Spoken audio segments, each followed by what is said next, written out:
When asked to give some clues as to the new knowledge which could harness the new discovery for common usage, he stated that we must reverse all electro-chemical practice by ceasing to rely upon substance primarily and electricity secondarily.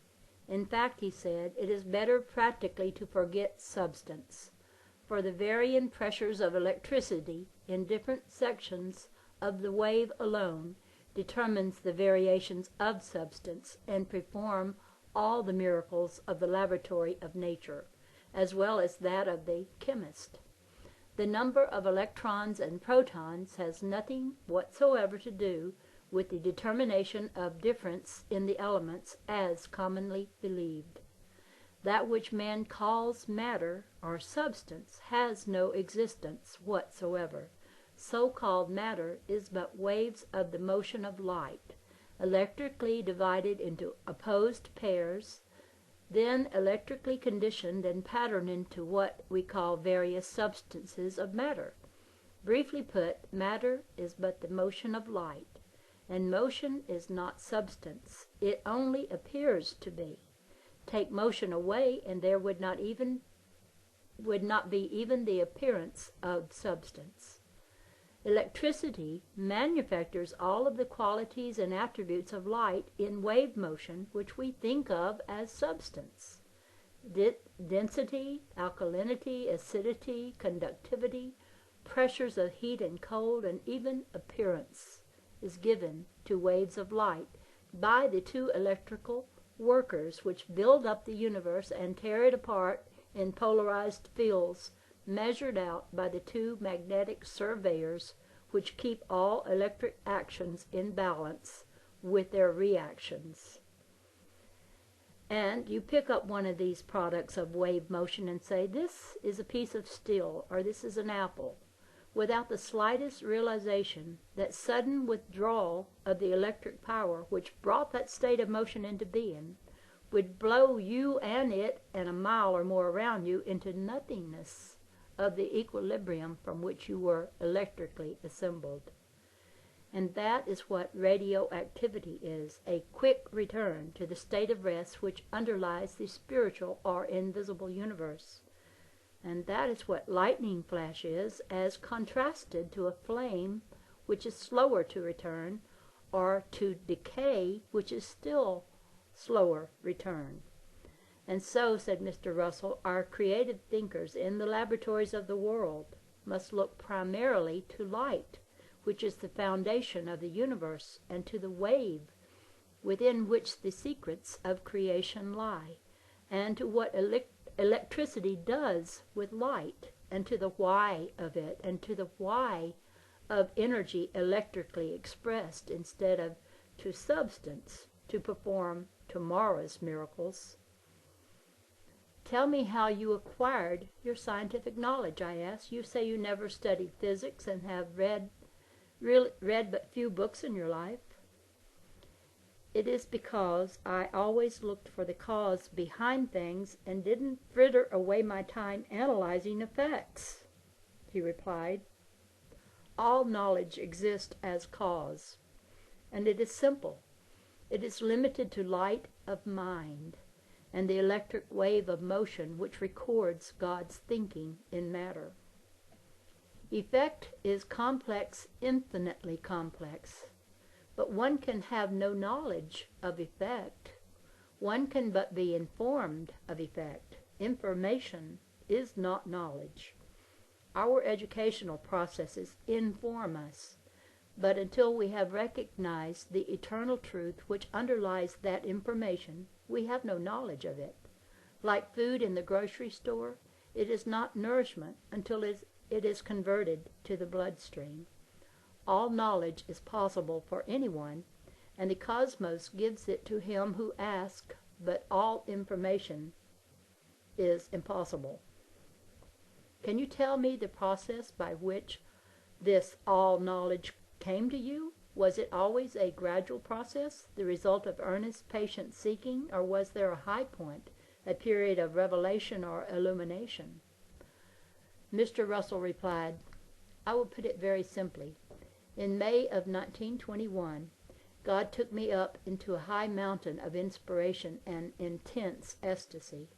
A brilliant flash like lightning severed my bodily sensation from my consciousness, and I found myself freed from my body and wholly in the mind universe of light, which is God.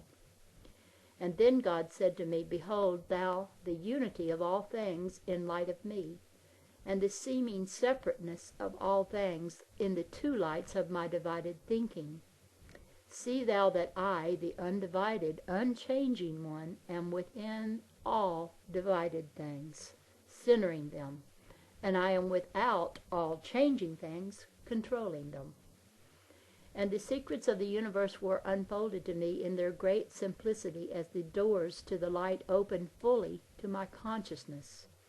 In less time than it takes to put it into words, I knew all there was to know of the cause of all effect, for there was very little to know.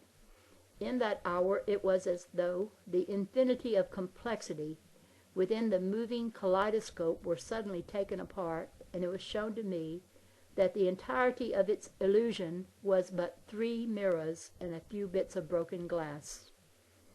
Likewise, the universal kaleidoscope was but moving mirror waves of dual light, extending from their equilibrium in God, from whom all creating things spring, in octave electric waves, just as ocean's waves spring from the calm sea.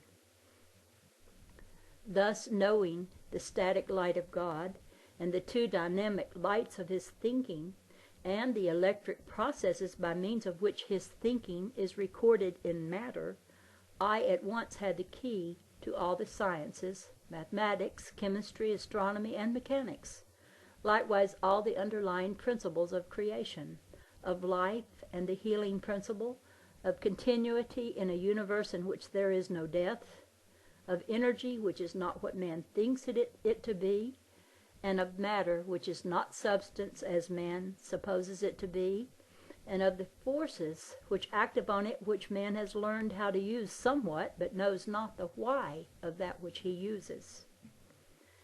And likewise the mystery of the soul was mine to know, and of growth, and the patterns of things, and the seeds of things, and the manner of their unfolding, and their repetition, and their evolution. And the law was mine to know, the one law which governs all things, extending from the source through the universal pulse beat which motivates all things. And it was made known to me that I must extend knowledge of this law into all human relations to help remake the world as its new day which God has planned.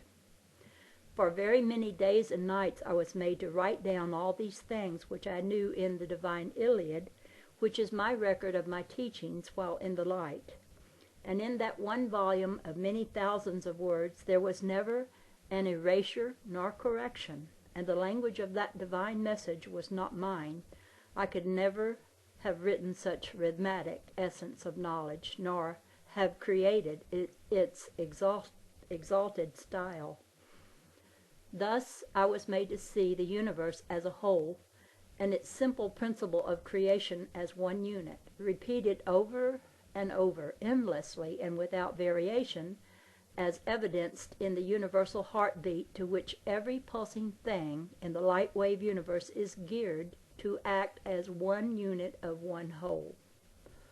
So simple is this underlying principle of creation that I have been enabled throughout these years to state it in one paragraph and one octave wave diagram so simply that every law or theory ever propounded in the past or future by man can be tested by that paragraph and diagram. If they will not fit into this unitary principle, they are outside of natural law and must be discarded. It will be found that even the most fundamental laws and theories of the past and present do not come anywhere near fitting into this underlying principle. They will, therefore, have to be discarded in favor of immortal truth. And so it happened that I, who had never had any school or university training above the primary grades, thus knew